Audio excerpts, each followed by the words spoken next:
찬양드리고 저도 많이 부르면서 은혜가 됩니다. 요즘에 CCM이란 찬양이 자주 나오면서 옛날 찬양을 잘 안 부르게 돼요, 그죠? 잘 안 부르게 돼요. 요즘 찬양을 많이 부르게 되는데 그 나름대로의 하나님의 고백과 은혜가 있는 것 같습니다. 오늘 제목은요, 누가 이렇게 어둠 속에 찾아오신 빛으로 되어 있나요? 어둠 속에 찾아오신 분. 오늘 제목은 누가 소경인가? 라는 제목으로 여러분들과 말씀 나누도록 하겠습니다. 오늘 아까 전에 말씀 봤듯이 말씀에는 맹인된 한 사람이 나옵니다. 태어났을 때부터 맹인인 거예요. 앞을 보지 못하는 거예요. 예전에는 앞을 보지 못하는 사람을 우리 맹인, 소경이라고 불렀죠. 그러나 오늘은 시각장애인이라고 부릅니다. 그죠? 그래서 사람들은 보통 앞을 보지 못하면 우리 옛날에는 소경이라고 했어요. 앞이 보지 않는다는 것은 얼마나 답답한 일일까요? 여러분들 앞이 안 보인 적이 있습니까? 한 실험에서 건강한 사람을 데려다가 눈을 가리고 집에서부터 지하철역까지 찾아가게 실험을 했어요. 근데 혼자는 못 가니까, 우리 갑자기 안 보이면 못 가니까 옆에 사람을 붙잡고 같이 걸어가는 거예요. 근데 실제적으로 내 눈을 갑자기 가리고 옆 사람을 붙잡았다 해서 쉽게 잘 걸어갈 수 있을까요? 안 그렇습니다. 네, 앞에 턱도 있고요. 이게 바닥이 우리처럼 이렇게 평평하지 않아요. 막 울퉁불퉁하고요. 그다음에 올라갔다 내려갔다 하기 때문에 금방 넘어질 수도 있어요. 그래서 이 시험에 참가한 사람이 따라가다가 식은땀을 얼마나 흘렸는지 끝날 때쯤은 온몸이 땀으로 젖었어요. 네, 그 정도로 힘들어요. 네. 네. 여기저기 부딪혀가지고 또 다리 멍자국도 있고요. 어떤 사람은 넘어지기도 하고요. 자, 이것이 시각장애를 가진 분들의 일상, 평안, 보통 겪는 일이라는 거죠. 그런데 성경에서는 여기서 더 나아가서 하는 말이 뭔가 하면 육체의 눈으로 세상을 잘 볼 수가 있다고 해도 예수 그리스도를 보지 못하면, 믿지 못하면 그것이 바로 영적 소경이다라고 얘기하고 있는 거예요. 그래서 요한복음 9장은 말하죠. 정말 보지 못하는 사람은 누구일까?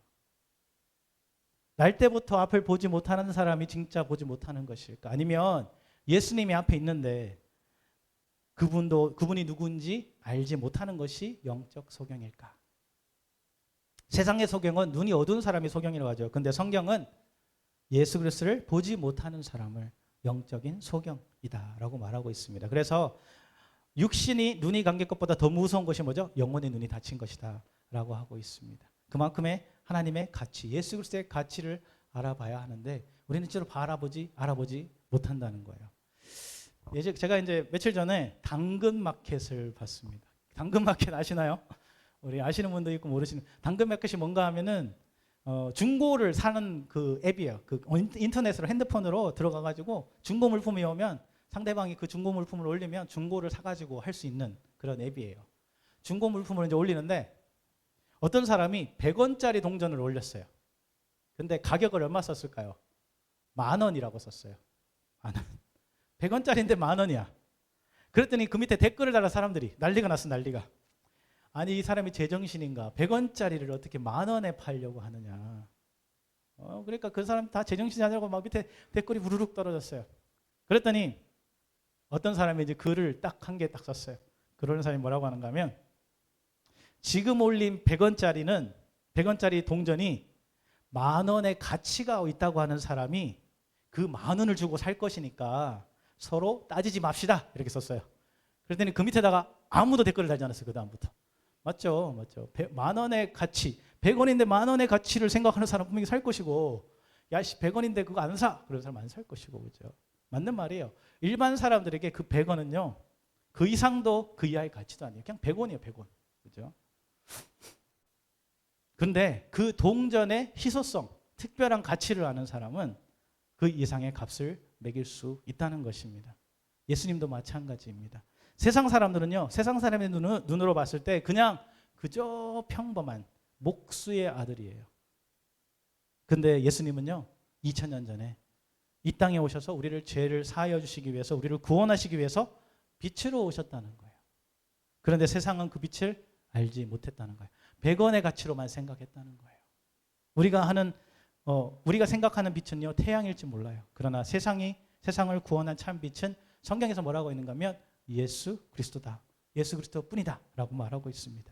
오늘 말씀을 통해서요, 우리를 위해 이 땅에 오신 예수 그리스도를 영적인 눈으로 바라보는 그러한 시간이 되길 간절히 원합니다.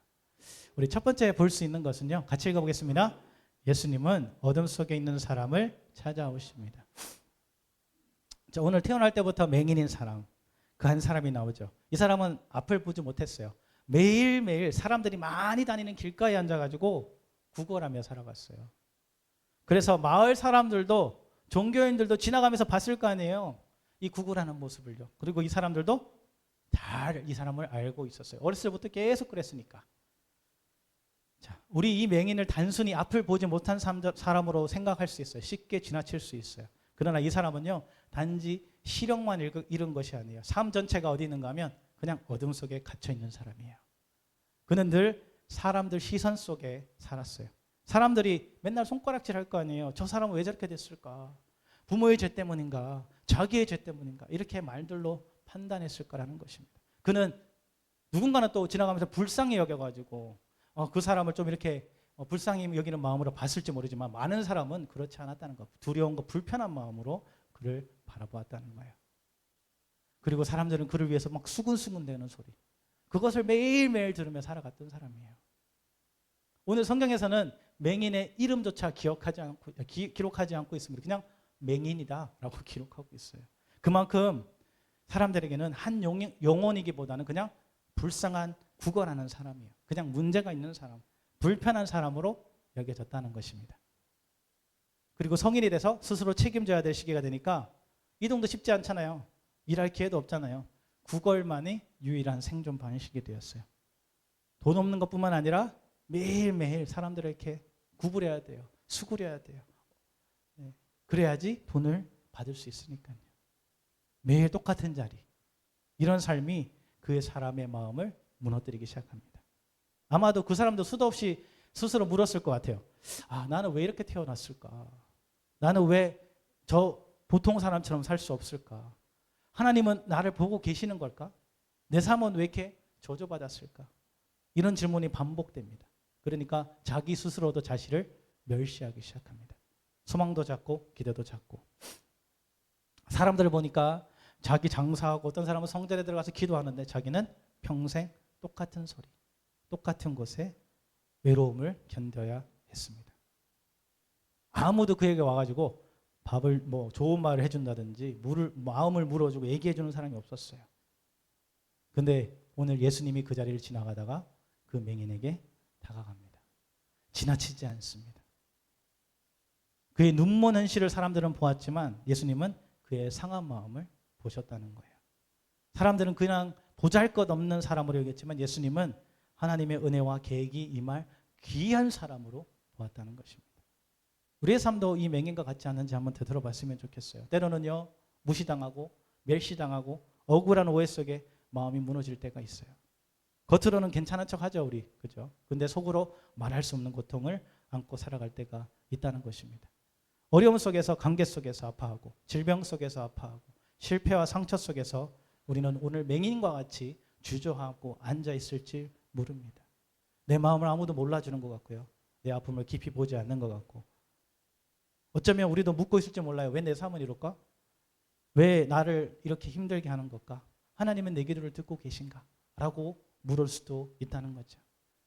사람들은요, 맹인을 보고 정죄했어요. 근데 예수님은 정죄하지 않고 그 맹인을 찾아가셨다는 거예요.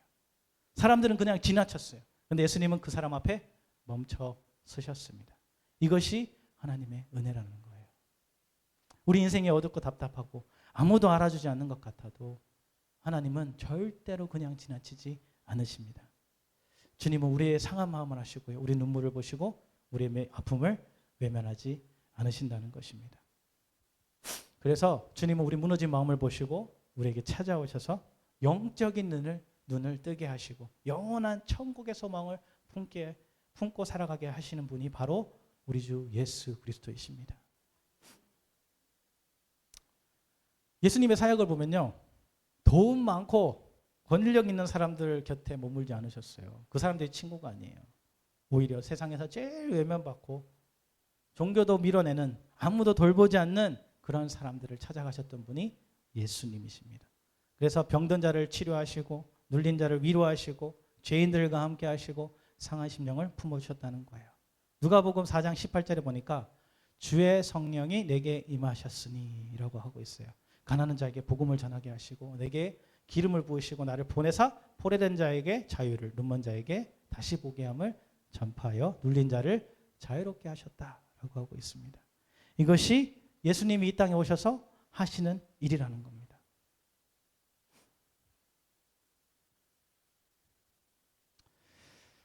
우리의 모습을 바라보면요, 어떤 오늘과 맹인과 같은 모습일 수 있어요. 다람쥐 쳇바퀴 도는 것, 똑같은 자를 매일매일 맴도는 그런 삶을 살아가고 있을 때가 있습니다. 열심히 해서도요, 노력하는데도요,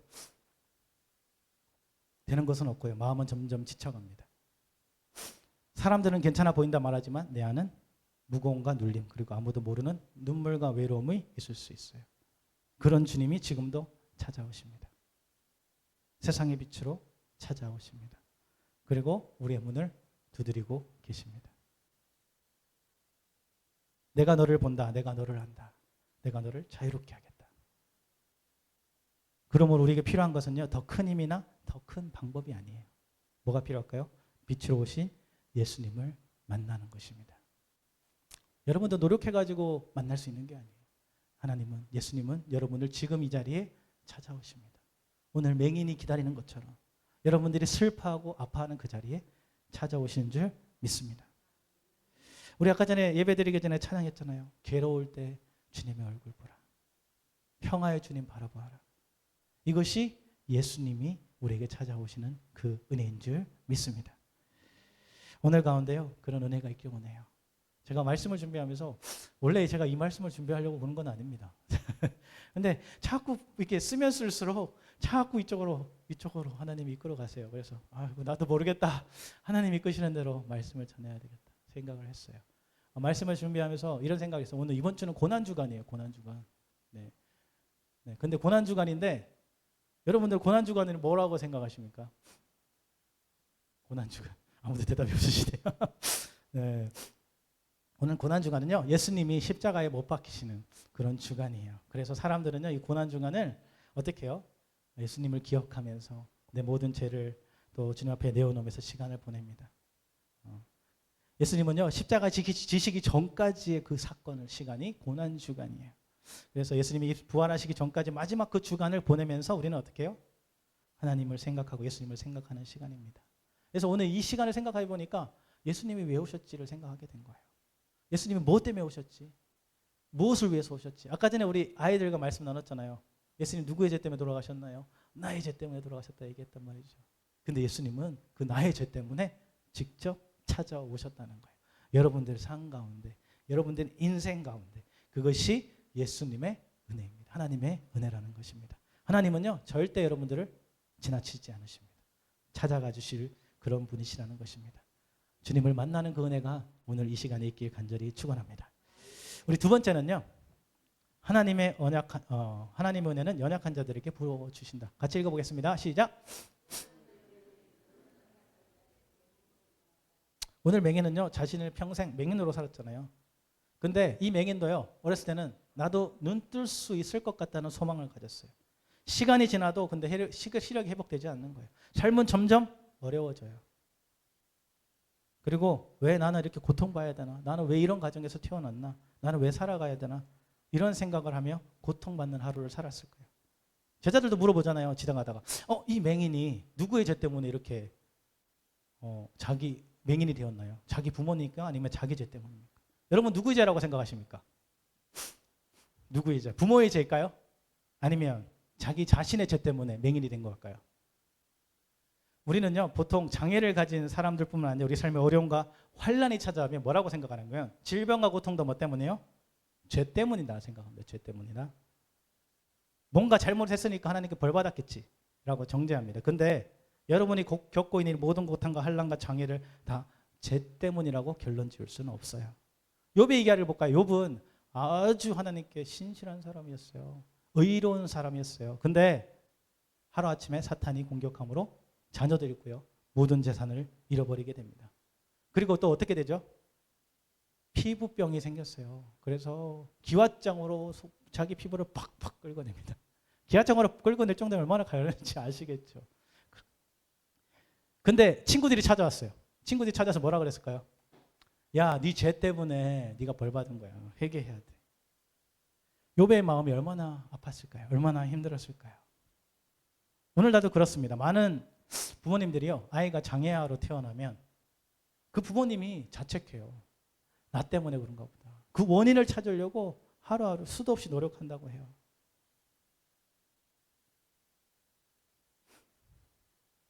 오히려 근데 오늘 예수님은 뭐라고 하면 우리의 상처와 연약함과 이해할 수 없는 아픔 가운데서도 하나님이 하신 일을 나타낼 수 있다 말하십니다. 제가 이제 한번 영상을 보는데 어떤 분이 아들을 낳았어요. 아들을 낳았는데 아들이 귀가 안 들려요. 청각 장애인이에요. 근데 그 엄마가 맨 처음에는 너무나 힘들었다는 거예요. 왜 내 자녀가, 나는 예수님도 믿고 열심히 교회도 다니는데 내 자녀는 왜 청각 장애를 가졌을까? 그래서 울고 불고 하나님께 따지기도 하고 그 원인을 찾으려고 노력했대요. 근데 어느 날 오늘 이 말씀을 보게 된 거예요. 부모의 죄도 아니다. 그러나 하나님께서 그 자녀를 통해 하실 일이 있다. 그래서 그 부모가 어떻게 된 줄 아십니까? 나중에 그 어머니가 청각장애에만 머물러 계시지 않았어요. 그 청각장애인의 아들을 키우면서 청각장애의 전문가가 됐어요. 그래서 청각장애를 가진 아이들을 치유하고 그리고 그 엄마 부모들을 같이 모임을 가지면서 그 부모들의 마음을 다스려주는, 이렇게 치료해주는 그런 일들을 감당하고 있어요. 놀라운 일 아닙니까? 그를 통해서 어머니가 고백하더라고요. 나는 맨 처음에는 좌절 속에 살았지만 나는 지금 너를 보면서 너무나 행복해. 왜냐하면 하나님이 이 고통도 주셨지만 이 고통이 너를 통해서 하나님의 큰 일을 행할 수 있는 것을 보게 되었기 때문에 라고 고백하는 것을 보게 되었어요. 자, 고난이라는 것은 가볍다는 뜻이 아니죠. 근데 아파도 괜찮다는 뜻도 아니에요. 근데 우리의 모든 고통과 죄의 결과로만 단정 지을 수 없는 것입니다. 오히려 예수님은 우리의 상처와 연약함과 이해할 수 없는 아픔 가운데서도 하나님이 하신 일을 나타낼 수 있다 말하는 거예요. 그리고 하나님은 이것을 통해서 하나님의 은혜를 베푸시기 원하십니다. 하나님은요, 이렇게 부족하고 연약한 우리를 절대 외면하지 않으십니다. 죄 많은 우리를 용서해 주시고요, 부족해도 연약해도 우리를 붙들어 사용하기 원하십니다. 왜 그럴까요? 그 연약함 위에 하나님의 영광과 은혜가 더 분명하게 드러나기 때문입니다. 능력 있고 잘 나가는 사람들은 어떻게 하나요? 자기 힘으로 해결하죠. 자기 지혜로 길을 찾으려고 하죠. 근데 하나님께 간구하지 않을 때가 그렇다고 보면 많다는 거예요. 근데 낮은 자들은 어떻게 해요? 부족한 사람들은, 상한 사람들은 어떻게 해요? 하나님을 붙들 수밖에 없어요. 왜냐하면 자기 힘과 능력으로 감당이 안 되기 때문이에요. 김용호라는 배우 여러분들 아십니까? 김용호? 아시나요? 잘 모르실 수도 있어요. 김용호라는 배우가 TV 프로그램에 나와가지고 자기 종교를 바꿨다고 얘기를 했어요. 종교. 원래 불교였어요. 불교 신자였는데 어느 날 종교를 바꿨다는 거예요. 어떻게 바꿨을까요? 이 사람은 이렇게 얘기해요. 불교 다니면서 잘 먹고 잘 살았대요. 너무 잘 나가서 배우로서 아주 뛰어난 스타 배우가 되었어요. 근데 어느 날 갑자기 육종암, 이 걸렸다고 해요. 육종암. 치사율이 가장 높은 게 육종암이라고 해요. 상황이 좋지 않다는 그 진단을 받고요. 얼마나 삶이 무너졌을까요? 그때부터 여태껏 잘 살아했는데 내가 죽음을 맞이해야겠다는 그 생각에 잠을 이루지 못했대요. 근데 어느 날 생각이 됐대요. 나는 이제 살아야 되겠다. 어떻게든 살아야 되겠다. 그래가지고 이제 밤에 딱 무릎 꿇고 앉았대요. 근데 무릎 꿇고 앉았는데 자기가 도저히 부처님께는 기도를 못 하겠대. 그래가지고 하나님께 기도를 하기 시작했다. 하나님께. 불교 다니는 사람이 하나님께 기도를 하기 시작한 거예요. 그리고 하나님께 이렇게 기도했대요. 하나님, 이번에 저를 살려주시면, 아니면 제 병세가 좀 나아지거나 괜찮아지면 제가 이제부터 교회를 나가겠습니다. 그랬더니 어떻게 된지 아십니까? 그날 밤에 하나님이 찾아오셨대요. 찾아오셔가지고 십자가를 주셨다고. 십자가를 자기한테. 그거를 TV 방송에서 얘기했습니다. 제가 그냥 지원해서 한 얘기 아닙니다. TV 공중파에서 얘기했어요. 공중파에서 십자가를 주셨다는 거예요. 그래서 십자가를 받았대. 아침에 일어났는데 기분이 얼마나 좋겠어요. 야, 내 기도했는데 하나님이 들어줬다. 그래서 이제 결과를 들으러 갔어요. 육종암의 결과. 그러면 하나님이 다 치료해 줘야 될 거 아니에요. 깨끗하게. 근데 의사 선생님이 그렇더래요. 육종암이 너무 심각해서 이제 곧 죽을 수도 있다. 그런 결과를 받았다는 거예요. 아직 그 분명히 꿈에서는 예수님 하나님을 만났는데 십자가까지 받았는데 결과는 좋지 않아. 그래서 집에 와가지고 하나님께 따졌대요. 무릎 꿇고 또 하나님께 하나님 어떻게 그럴 수 있습니까? 분명히 나한테 십자가도 주시고 날 만나 주셨으면 고쳐줘야 되는 거 아닙니까? 그렇게 막 따졌대요. 그랬더니 그날 밤에 또 찾아오셨대요. 또 찾아오셨대요. 하나님이 또 찾아오셨대요. 꿈속에. 그래가지고 이제 종양이 암이 생기면 뭐요? 전이가 되니까 전이 검사할 거 아니에요. 모든 파트를 다 검사했대요. 결과를 기다리는데 결과가 뭐라고 나오는가 하면 그 전이 된 부분이 뭐 여기 임파선전이 뭐 어디 간전이 이렇게 하면 한 개씩 한 번에 다 나오는 게 아니라 뭐 3일에 한 번, 이게 간격이 있대요. 또 나오는 게 맨날 가서 마음을 졸이면 앉았는데 전이가 된 곳이 한 곳도 없답니다. 그래가지고 그때부터 마스크를 쓰고 교회를 나가기 시작했대요. 교회를. 세상에서 잘 나갈 때는 하나님 절대 찾지 않다가 죽음의 질병 앞에서 나약한 가운데서 하나님을 붙잡을 때 하나님은 외면하지 않으시고 찾아주시고 보여주시는 은혜를 경험하게 된 것입니다. 하나님은요, 우리가 부족해도 하나님의 은혜를 부어주시기 원합니다. 그리고 여러분을 사용하기를 원하십니다. 고린도전서 1장 27절에 보니까 같이 읽어볼까요? 시작. 강한 것들을 부끄럽게 하려 하시며. 하나님은요, 세상에는 가장 약한 자를 택하십니다. 이 일이 사람의 힘이 아니라 하나님이 하신 일이라고 나타내기 위함입니다. 그래서 우리는 알게 되죠. 나 같은 부족한 사람도 하나님의 손에 들리면 귀하게 쓰임 받을 수 있다는 말이죠.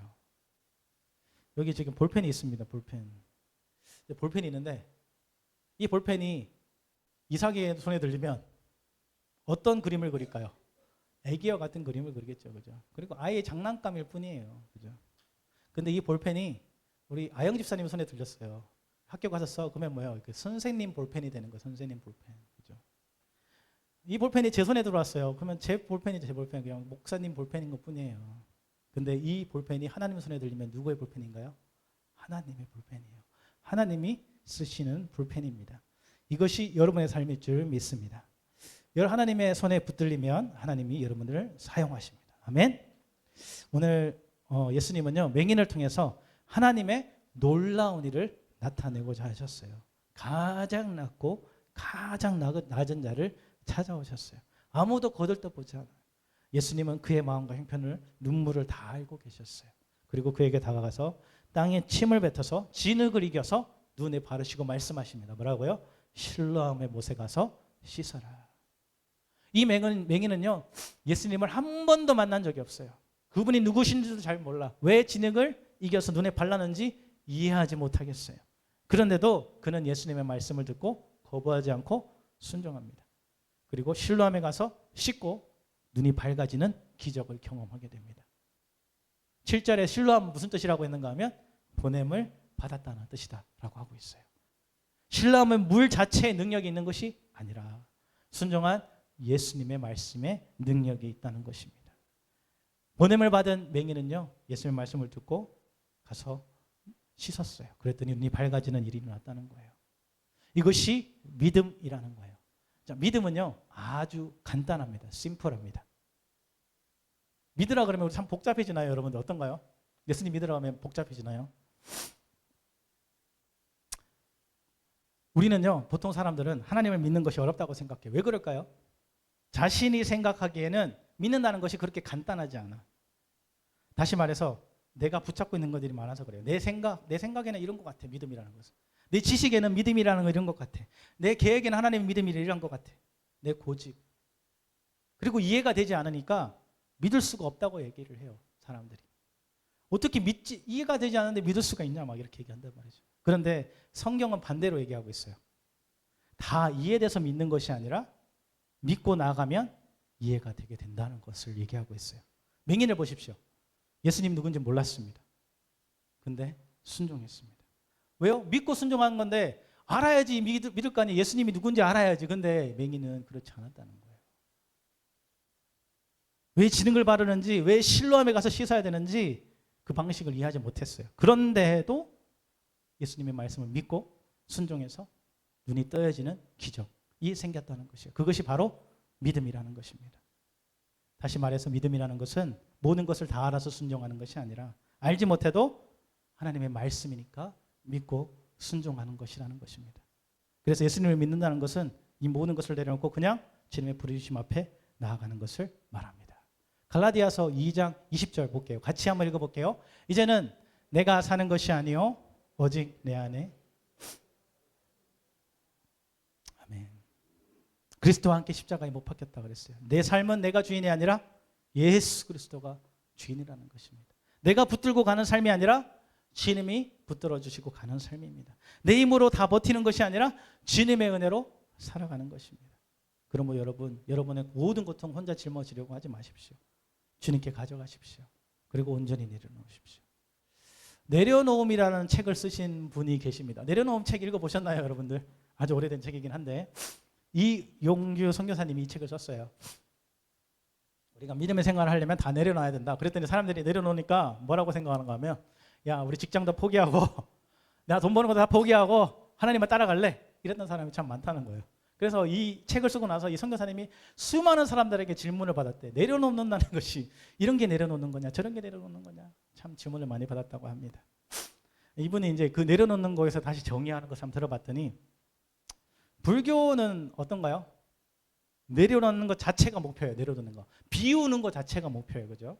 그래서 자기 스스로 비우려고 내려놓으려고 아무것도 없는 상태가 되려고 노력합니다. 그것이 그 사람들의 목표야. 그죠? 근데 기독교는요. 기독교에서 내려놓음은 내가 노력하는 것이 아닙니다. 하나님의 은혜로 가득 채워져서 더 이상 내려놓을 필요가 없는 상태. 자동적으로 채워지기 때문에 내 모든 것을 하나님께 드릴 수 있는 그것이 내려놓음이라고 정의하고 있어요. 바로 그것이 성경적인 내려놓음이에요. 내가 하는 것이 아니라 누구요? 하나님의 은혜로 채워지고 그랬기에 내가 더 부족함이 없는 거잖아요. 그렇게 하나님께 내려놓을 수 있는 상태. 우리가 주님의 은혜로 채워질 때요. 주님의 사랑으로 우리의 삶이 채워질 때 우리의 문제에 견딜 힘이 생기고요. 고통에 이겨낼 힘이 생기고 다시 새로운 소망이 생기게 될 줄 믿습니다.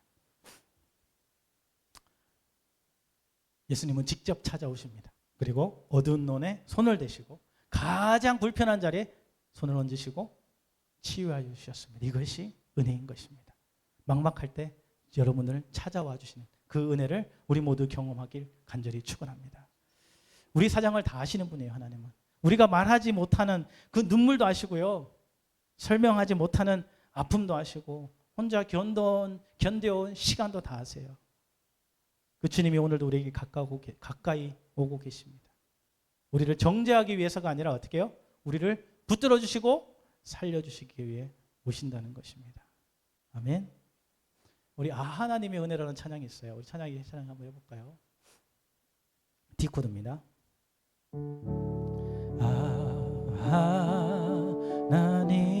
하나님의 은혜로 있을 데 없는 자 왜 구속하여 주는지 난 알 수 없도다. 내가 믿고 의지하는 것을 내가 믿고 또 의지하면 내 모든 형편 아시는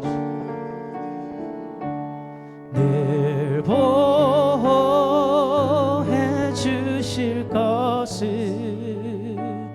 나는 아시리. 우리 2절 같이 고백해볼까요? 왜 내게 굳세 믿음 주셔서 왜 내게 굳세 믿음과 또 복음 주셔서 내 마음이 항상 편한지 난 알 수 없도. 내가 믿고 또 의지하면 내가 믿고 또 의지하면 내 몸 하시는 주님 늘 보호해 주실 것을 확실히 아멘. 아멘. 이 고백이 여러분들의 고백이 되길 원해요. 네. 우리가 붙들어야 할 것은 내 죄책감도 내 두려움도 내 상처도 아닙니다. 우리를 찾아오시는 예수 그리스도를 붙드시면 됩니다. 아멘. 그 은혜가 우리의 삶 가운데 부어질 때 우리의 상한 마음이 회복되고 눌린 영혼이 다시 일어나고 어둠 속에 있던 삶에 빛이 비추게 될 줄 믿습니다. 우리 세 번째로요. 우리 볼 수 있는 것은 같이 읽어볼까요? 진짜 소경.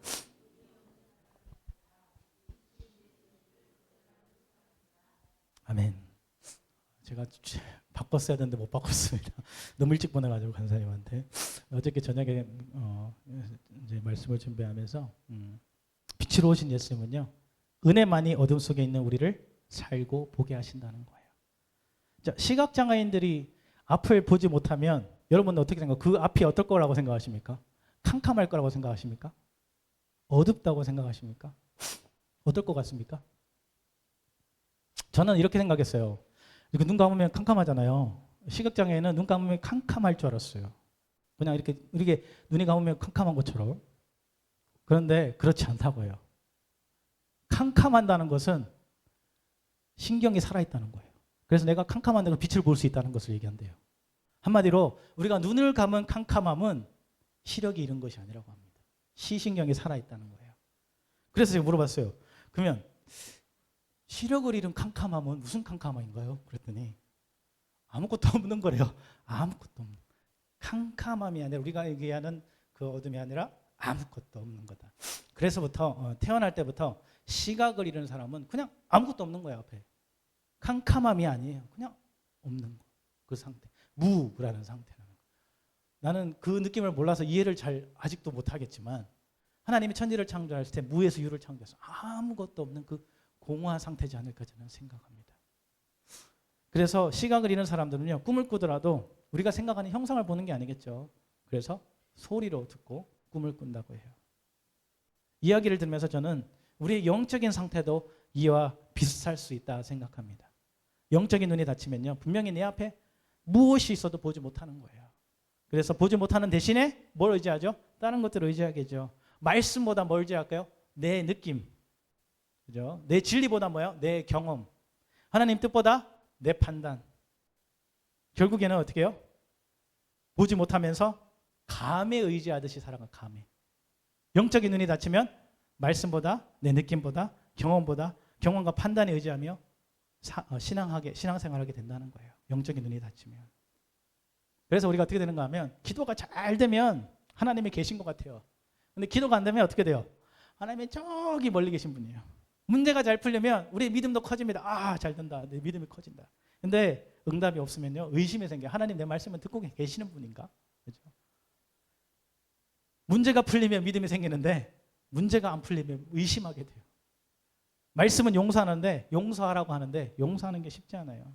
말씀은 염려하지 말라고 하는데 염려 안 하는 게 내 생각대로 안 됩니다. 왜? 계산하니까. 네.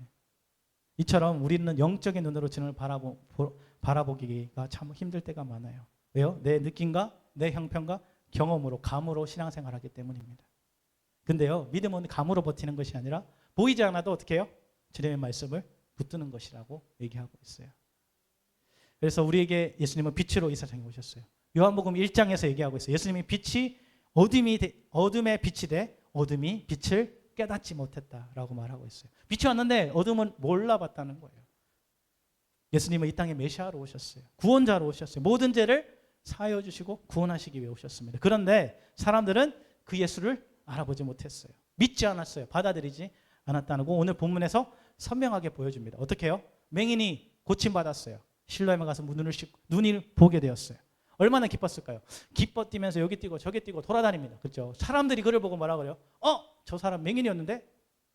아니야. 딴 사람일 거야. 그죠? 분명히 지나가는 사람 모두가 다 아는 사람이 뛰어다니고 있어요. 그 사람이 맹인이었는데 눈을 뜬 사람이 됐어요. 근데 사람들은 신기해했어요. 그래서 이 사람 어디 데리고 가는가 하면 바리새인들에게 데리고 갑니다. 근데 바리새인들은 뭐라고 하는지 알아요? 이 사람이 고침받은 거에 집중하지 않고요. 예수님이 안식일 날 이 사람을 고친 것에 집중합니다. 안식일에 어떻게 사람을 고칠 수 있어? 이것은 율법에 위배된 거야. 그리고부터 예수님을 정죄합니다. 예수님을 보고도요. 예수님을 믿지 못하는 거예요. 그 기적을 보고도 눈이 떠여져 있는 그 맹인의 눈을 보고도 믿지 못하는 거예요. 눈앞에 분명한 변화가 있는데도 그것을 거짓이라고 부인합니다. 오늘 말씀에 나옵니다. 그리고 유대인들은 율법에 뭐라고 했죠? 예수를 그리스도로 시인하는 자는 출교하기로 얘기했어요. 결의했다 했어요. 그래서 이것이 있을 삶을 꽉 잡고 있는 거예요. 기적을 행하고 눈이 띄어지고 죽은 자가 살아나고 귀신이 떠나가는데도 이미 자신들은 자신들의 규정과 고정관념에 갇혀서 예수를 구주로 받아들이지 않는 그렇게 마음을 닫고 있었다는 거죠. 영적인 소경은요, 증거가 부족해서가 아니에요. 마음이 굳어서 못 보는 것을 얘기합니다. 우리도 바리새인들처럼 살아갈 때 참 많아요. 네가 문제야. 단정 지을 때가 있어요. 그리고 저 사람은 원래 저래. 그러면서 단정 지을 때가 있다는 거죠. 직장에 가가지고 문제 해결하기보다 누가 책임질 것인가, 누가 체면을 잃을지 더 중요할 때가 있다는 거예요. 신앙 안에서도요. 하나님의 은혜를 누리기보다 나는 맞고 저 사람은 틀렸다. 나는 그런 마음이 더 커질 때가 있어요. 결국 이런 모습이 어떤 모습이에요? 오늘 바리새인과 같은 문제를 가진 그런 삶이라는 거죠. 우리도요. 상처받고 지치고 교만에 쉽게 빠질 때가 있다는 것을 얘기하고 있습니다. 그것이 바로 오늘 얘기하는 세상의 소경이다. 예수님을 보고도 보지 못하는. 진짜 소경이 눈 없는 사람이 아니라 빛으로 오신 그 예수님을 거절하는 사람이다라고 성경에서 얘기하고 있습니다. 그래서 우리가 붙들어야 할 것은 사람들을 정죄하는 것이 아니에요. 우리를 정죄하기 위해서 오신 분이 아니기 때문에 예수님은 이 땅에 오신 이유가 뭐예요? 아까 전에 우리 모두를 구원하시기 위해서 오셨습니다. 어둠 가운데 있는 자에게 빛을 비추기 위해서 오셨습니다. 죄 가운데 있는 자를 살리시기 위해서 오셨습니다. 마음이 상한 자를 회복하기 위해서 오셨습니다. 하나님을 잃어버린 자를 찾기 위해서 오셨습니다. 말씀의 중심에 말하고 있는 것은 너는 왜 보지 못하느냐는 책망이 아니에요. 왜 못 봐가 아니라 예수님은 그 어둠 속에서도 빛으로 찾아오신다는 그 은혜이라는 것입니다. 세상은요, 아직도 예수님을 받아들이지 못해요. 왜 그럴까요? 아직도 어둠을 더 사랑하기 때문이겠죠. 아직도 자기 방식과 죄악 가운데 살아가는 것이 더 좋기 때문입니다. 이 세상에 예수님의 십자가를 모르는 사람은 없을 겁니다. 십자가에 목걸이도 하잖아요. 교회 안 다니는 사람들 십자가 목걸이 하고 다닙니다. 그렇죠? 근데 사람들은 그 예수님이 나를 위해 십자가에 대신 죽으셨다는 사실을 믿지 않는다는 거예요. 이것이 참으로 슬픈 현실입니다. 구원자가 오셨는데 외면당하고요. 생명을 주기 위해 오셨는데 거절당하십니다. 그럼에도 불구하고 예수님은 여전히 빛으로 오시고 여전히 여러분들에게 은혜로 다가오고 있다는 것입니다. 여전히 죄된 우리를 사랑하여 주십니다. 아멘. 지금 보잘것없어도 길 잃은 한 영혼을 찾고 계신다는 것입니다. 왜냐하면 그 한 영혼이 정말로 귀하기 때문입니다. 여러분의 삶을 돈으로 가치로 얘기하면 얼마나 될 것 같습니까? 여러분들 죽으면 보험회사에서 얼마 줍니까? 아니면 세상에서 얼마나 줄 것 같습니까? 그 돈이 얼마 안 돼요. 그렇죠? 하나님은요, 우리의 영혼을 어떻게 값을 매겼는가 하면 한 영혼이 천하보다 귀하다 하셨어요.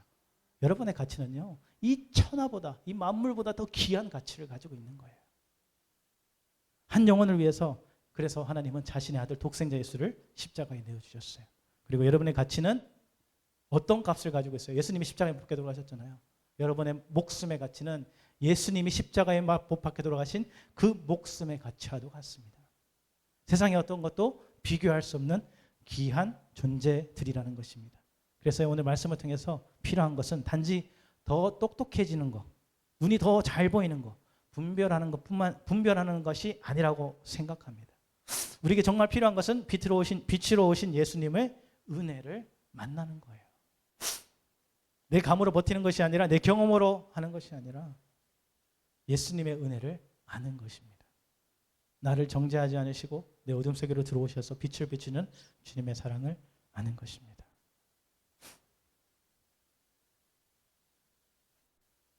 그러므로 우리가 구해야 할 것은 뭔가 하면 주님 내 눈을 뜨게 해주십시오 라는 말에만 머무는 것이 아니라 주님 빛으로 오신 주님의 은혜를 내가 알게 하여 주시옵소서. 나를 위해서 오신 그 사랑을 받아들이게 해 주시옵소서. 내 삶 가운데 살아계신 구주로 모시길 원합니다라는 고백이 있길 간절히 축원합니다.